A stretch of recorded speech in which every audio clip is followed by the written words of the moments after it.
Next question is examine the convergence of the series 1 plus 1 by 2 square minus 1 by 3 square minus 1 by 4 square plus 1 by 5 square plus 1 by 6 square minus 1 by 7 square minus 1 by 8 square plus so on up till infinity. First of all, this series is not alternating series. We have first two terms with positive sign, next two terms with negative sign, again next terms with positive, again next two terms with negative sign. First of all, we have to rearrange the given series by making first series by collecting first, third, fifth and so on, means odd position terms, and second series by collecting second, fourth, sixth and so on, means even position terms, and so on. Rearranging the given series, we get 1 minus 1 by 3 square plus 1 by 5 square minus 1 by 7 square plus so on, plus 1 by 2 square minus 1 by 4 square plus 1 by 6 square plus so on. Or we can write in short form as summation minus 1 raised to power n minus 1 un plus summation minus 1 raised to power n minus 1 vn. On putting different values of n, we get positive and negative sign alternatively. So now it is an alternating series. So first consider first alternating series, summation minus 1 raised to power n minus 1 un. Here un is 1 over 2n minus 1 whole square and un plus 1 is 1 over 2n plus 1 whole square. On replacing n with n plus 1, we will find un plus 1. Now 1 over 2n minus 1 whole square is greater than 1 over 2n plus 1 whole square. If you put n equals to 1, 2, 3, so on, this inequality holds. So this inequality holds for all n, means un is greater than un plus 1 for all n, means first condition of Leibniz theorem hold. Now for second condition, you have to find limit n tends to infinity un, means limit n tends to infinity 1 over 2n minus 1 whole square. On putting n tends to infinity, 1 over infinity is 0, we will get 0. Both conditions are satisfied, therefore first series is alternating series. Now similarly we will check second series. Second series is summation minus 1 raised to power n minus 1 vn. As first term is 1 by 2 square, second is 1 by 4 square, third is 1 by 6 square, it will be 1 by 2n square. On changing, replacing n with n plus 1, we will get vn plus 1 equals to 1 over 2n plus 1 whole square. Now 1 over 2n whole square is greater than 1 over 2n plus 1 whole square. If you put n equals to 1, 2, 3, so on, this inequality will hold. So vn is greater than vn plus 1 for all, and first condition of Leibniz theorem hold. For second condition, we have to find limit n tends to infinity vn, limit n tends to infinity, value of vn is 1 by 2n whole square.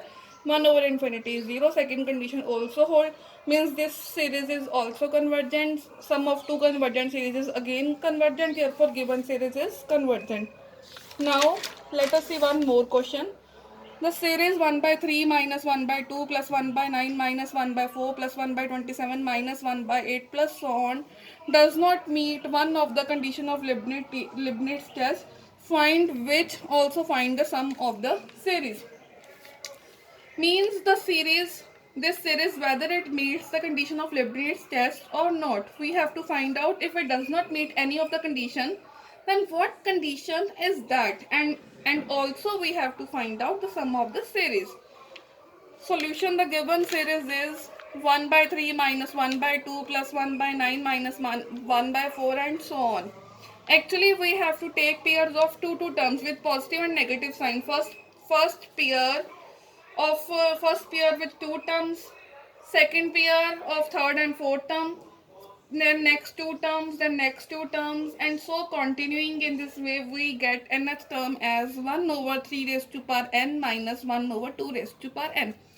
Actually in first pair, first term is 1 by 3, second pair first term is 1 by 3 square, third pair first term is 1 by 3 cube, so it will be 1 by 3 raised to power n. In first pair, second term is 1 by 2. In second pair, second term is 1 by 2 square. In third pair, second term is 1 by 2 cube. So it will be 1 over 2 raised to power n with the negative sign. On replacing n with n plus 1, we get un plus 1 equals to 1 over 3 raised to power n plus 1 minus 1 over 2 raised to power n plus 1. Now for first series, now for the first condition of Leibniz test, we have to consider un minus un plus 1. Value of un is this, value of un plus 1 is this. On taking its subtraction, first of all, when we simplify it, we get this. On simplifying it, we get this. On taking its LCM, we get this thing.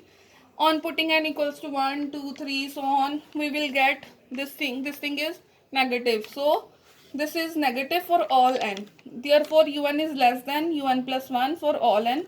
Means un is not greater than un plus 1 for all n. But first condition of Leibniz test is un must be greater than un plus 1 for all n. So first condition fails to be satisfied. Therefore, first condition of Leibniz test is not satisfied. Now second part is to find the sum of the series. Now sum of the series is, we have taken first, third, fifth means odd position terms and minus sign common, and then second, fourth, sixth and so on. This is an infinite GP series. This is also an infinite GP series. Both are infinite GP series, and sum of infinite GP series is a over 1 minus r, where a is first term, r is common ratio. In this series, first term is 1 by 3, common ratio is 1 by 9 over 1 by 3 equals to 1 by 3. In this series, first term is 1 by 2 and common ratio is 1 by 4 over 1 by 2 is 1 by 2. So putting a and r over here, we get this and this. On simplification, we get minus 1 by 2. So sum of the series is minus 1 by 2.